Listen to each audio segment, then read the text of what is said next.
After submitting her assignment Monday morning to her professor, she decided to call Ethan. She realized she had hardly spoken to him over the weekend, feeling a twinge of guilt every time she picked up the phone, knowing it would affect Sebastian. But now, with the assignment out of the way, she was eager to catch up. "Hi, Ethan," she greeted him, a warm smile spreading across her face as she heard his familiar voice on the other end. "Hey, Sicil," he replied, his voice filled with genuine excitement. "How's it going?" "I just submitted my assignment," she said with a sigh of relief, the tension of the past few days melting away. "Feels like a weight's been lifted." "Glad to hear that," Ethan replied warmly. "How about we celebrate? Dinner at my place tonight?" Sicil's heart lifted. Spending the evening with Ethan felt like just what she needed. "That sounds perfect, Ethan. I'd love to." But as they chatted, Sicil knew there was something she couldn't put off any longer. The events of the past few days, the letters, and her lingering emotions for Sebastian weighed on her. Ethan deserved to know. She owed him the honesty of knowing what had been going on with her. "Ethan," she began, hesitating slightly, "there's something I need to talk to you about tonight. Things that have been going on lately with Sebastian." She paused, unsure how to continue. "I don't want to keep you in the dark. You deserve to know everything." Her words hung in the air, but Ethan's response was gentle, understanding. "I appreciate that, Sicil.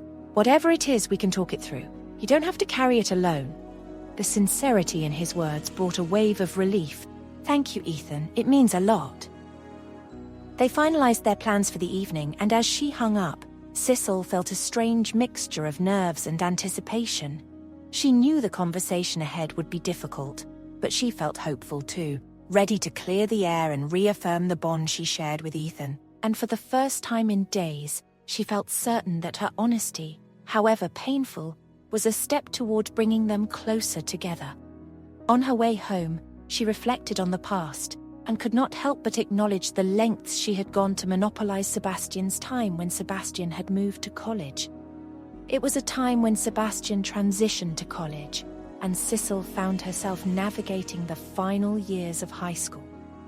Sebastian's father, recognizing the significance of this juncture in their lives, decided to gift him a car, a gesture that would inadvertently deepen the ties that bound Sicil and Sebastian. She decided to turn Sebastian's new car into her personal chauffeur service. It was a classic example of her persistent nagging and Sebastian's reluctant yet amused acceptance. One afternoon, when Sebastian arrived to pick her up at the school entrance, Sicil decided it was the perfect moment to pitch her idea. The bustling sounds of the school grounds provided the ideal backdrop for her persuasive charm. "So, Seb," she began, drawing out his name with dramatic flair, "I've been thinking." Sebastian's brow arched in mock concern as he shot her a teasing smile. "Thinking, Sicil? Should I be worried?" She rolled her eyes but leaned in as though she were about to unveil a grand plan. "You know, now that you're living this glamorous college life, I was thinking, how about doing a little favor to your favorite neighbor?" Sebastian smirked, already seeing where this was going. "A favor, huh? And what exactly would this little favor be, Miss Sicil?" "Oh, nothing big," she said, feigning innocence and batting her lashes. "Just, driving me to and from school every day until I graduate. That way I can avoid those awful school buses and get some quality time with my bestie. See, it's practically a public service." Sebastian crossed his arms, his expression mock serious. "Every day? Sicil, do you realize how demanding that sounds? I mean, what's in it for me?" Feigning a wounded expression, Sicil placed a hand over her heart. "Sebastian, I thought you were my knight in shining armor, rescuing poor damsels from the clutches of public transport. Isn't that like the whole point of knighthood?" "Maybe," he replied, trying to keep a straight face, "but even knights don't have to listen to you sing along to the car radio every day. That's a heavy burden for anyone."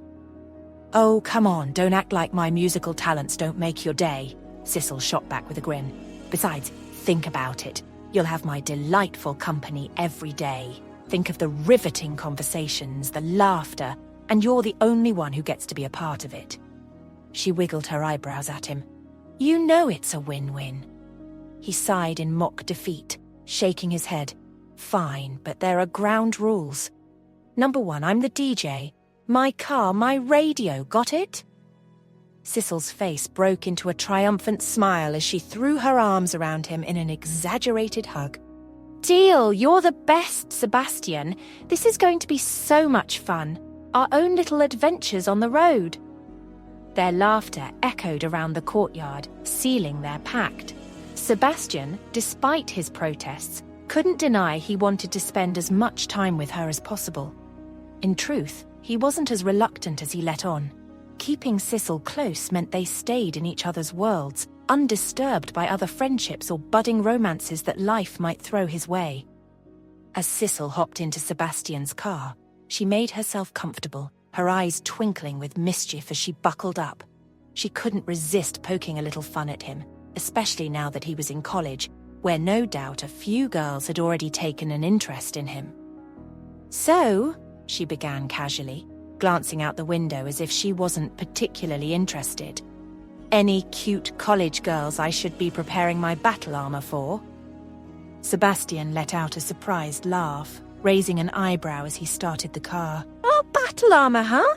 Since when are you interested in my dating life, Sicil?"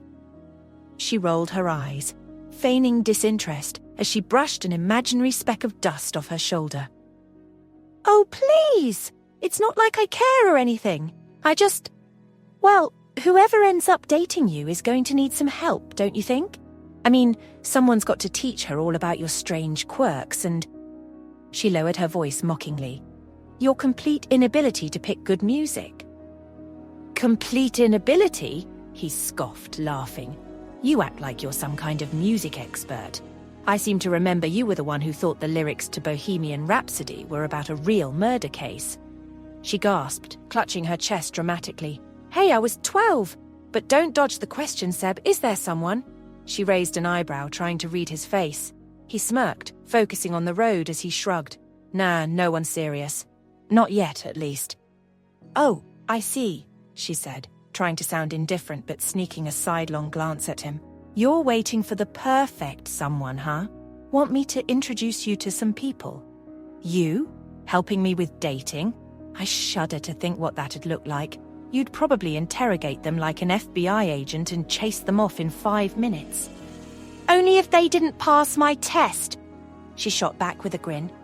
"Besides, it's not like I'm worried. I'm just being a supportive friend. Someone's got to make sure you don't end up dating some weirdo with terrible taste in shoes." Sebastian snorted, his smile widening. "Right, because I need you as my style police too. Good to know." After a moment's silence, Sebastian turned the tables on her, glancing over as they stopped at a red light. "Speaking of style police, what about you? Anyone in school giving you a hard time?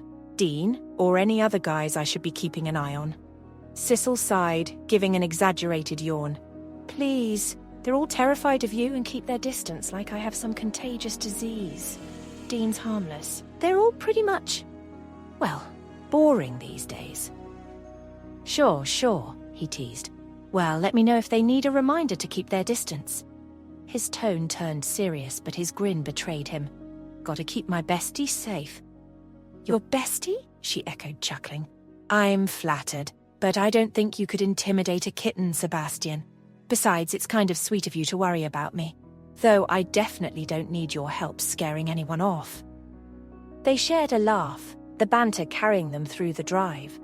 Years later, Sicil looked back with a smile, realizing that what she had felt then, an irresistible pull to keep Sebastian close, was something he too had felt.